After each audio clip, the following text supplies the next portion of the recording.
madhabahu, juu ya madhabahu, ili kufanya upatanisho kwa ajili ya nafsi, ili kufanya upatanisho kwa ajili ya nafsi zenu na Bwana.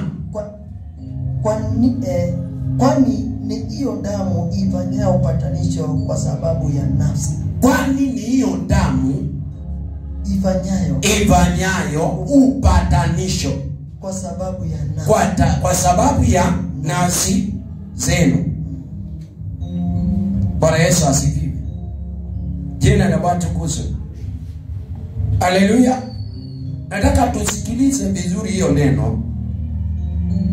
Na hii kifungu unaandika na Biblia uko nayo, ili ukakue kila wakati una revise, ili ukaelewe kazi ya damu ya Yesu Kristo, ili usije ukaifanya.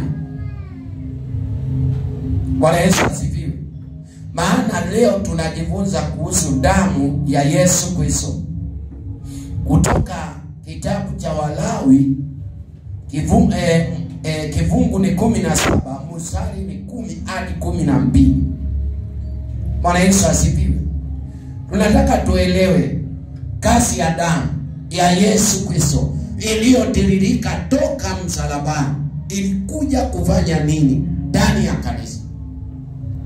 Manake kazi hii watu waliopotea katika njia na wale wasiojua ukweli wameipotosha, wameondoa kazi, wameondoa damu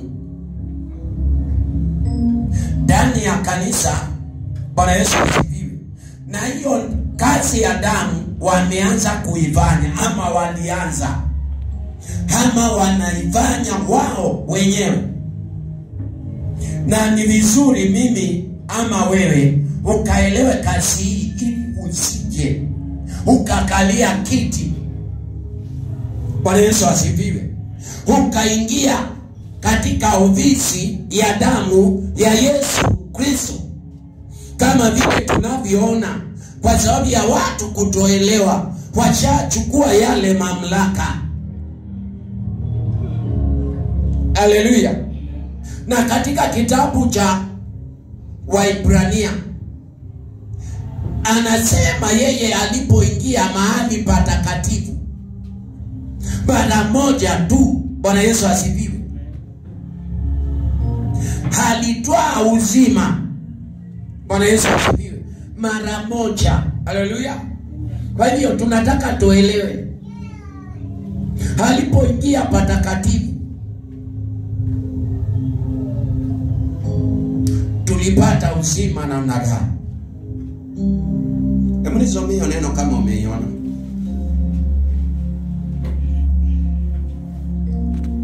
Kwa hiyo nataka tuone wapendwa, na tuelewe vile nguvu ama vile damu ya Yesu iko na uwezo. Tuelewe iko na kazi ndani ya maisha yetu. Tuelewe iko na kazi ndani ya kanisa. Tuelewe iko na kazi ndani ya maisha yako, mwili wako, nafsi yako na roho yako, damu yako. Kwa hiyo damu ya Yesu Kristo inatenganisha mwanadamu na dhambi.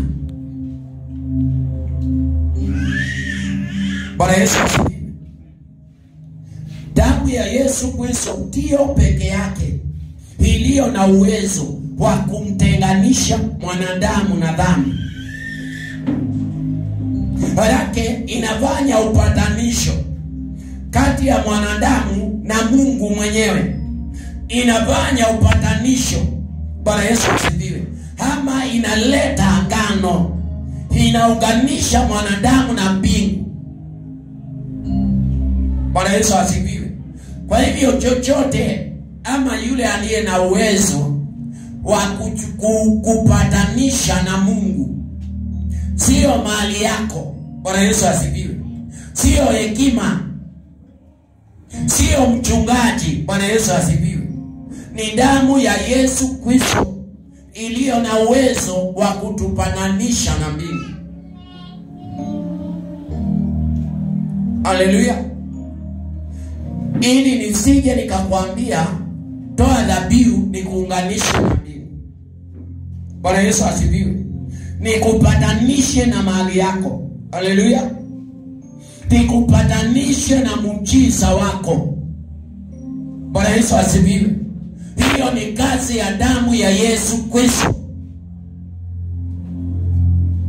Na ndio maana niliandika message wakati mwingine katika Waebrania.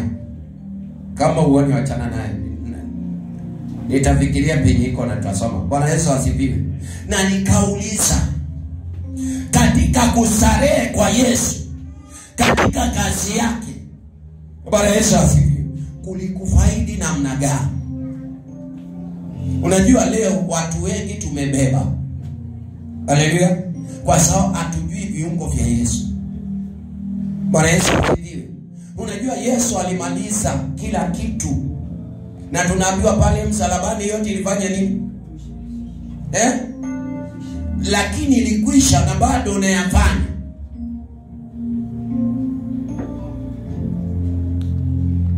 Haleluya. Pale Kalvari. Kwa hiyo ukitaka baraka, ukitaka kuinuliwa, Bwana Yesu asifiwe, ukitaka kumuona Mungu ni lazima uiende ndani. Sema amen. Sema amen. Bwana Yesu asifiwe. Kwa hiyo ni damu ya Yesu tu iliyo na uwezo kuunganisha, kutenganisha mwanadamu na laana, kuunganisha mwanadamu na mbingu. Bwana Yesu asifiwe. Jina la Bwana tukuzwe. Kwa hivyo ukitaka kutenganishwa na laana, haleluya, ukitaka kutenganishwa na laana ni damu ya, sio pesa. Hata kama wewe ni tajiri namna gani, ni damu ya Yesu inaisafanya upatanisho wa mwanadamu na Yesu Kristo. Bwana Yesu asifiwe. Na pia damu inatenganisha mwanadamu na laana na vifungo. Bwana Yesu asifiwe. Haleluya. Lakini uliambiwa kwenu kuna laana, kwenu kuna dhabihu zilitolewa. Haleluya. Kwenu kuna vifungo. Bwana Yesu asifiwe. Sasa unapoambiwa kwenu kuna vifungo, basi unaniuliza kama mchungaji, basi mimi nifanye nini? Haleluya. Na mimi mchungaji nakuambia ni lazima ujitenga. Bwana Yesu asifiwe. Basi na nini? Nijitenganishe na nini? Bwana Yesu asifiwe. Unaniambia ni lazima utoe? Ni lazima utoe? Siongee bwana. Dhabihu. Bwana Yesu asifiwe. Ni kweli na ni kweli kabisa. Lakini dhabihu iliyo hai ni uzima wako, ni maisha yako. Bwana Yesu asifiwe. Dhabihu Yesu alitoa ama Mungu ni maisha yake kwa sababu ya kukomboa kanisa. Haleluya. Naye atakayetaka kukomboa maisha yake ni lazima ajitoe kama dhabihu iliyo hai mbele ya Kristo Yesu. Bwana Yesu asifiwe. Ni kweli unaambiwa unavaa kutoa dhabihu, sikatai. Lakini ile dhabihu ni wewe. Bwana Yesu asifiwe. Haleluya. Tunaweza confirm kana kwamba ni dhabihu iliyo hai ni wewe. Katika Roma chapter 2 verse 1. Sema amen. Sema amen. Kwa hivyo damu ya Yesu Kristo hutenganisha mwanadamu na laana na unganisha mwanadamu na mbingu na baraka zake. Bwana Yesu asifiwe. Sasa ikifika hapo wale tunaiweka katika shimo la sahau. Bwana Yesu asifiwe. Ndio maana Yesu akasema na mtafuta bado kwamba anatafuta watakao muabudu ndani ya roho na ndani ya kweli.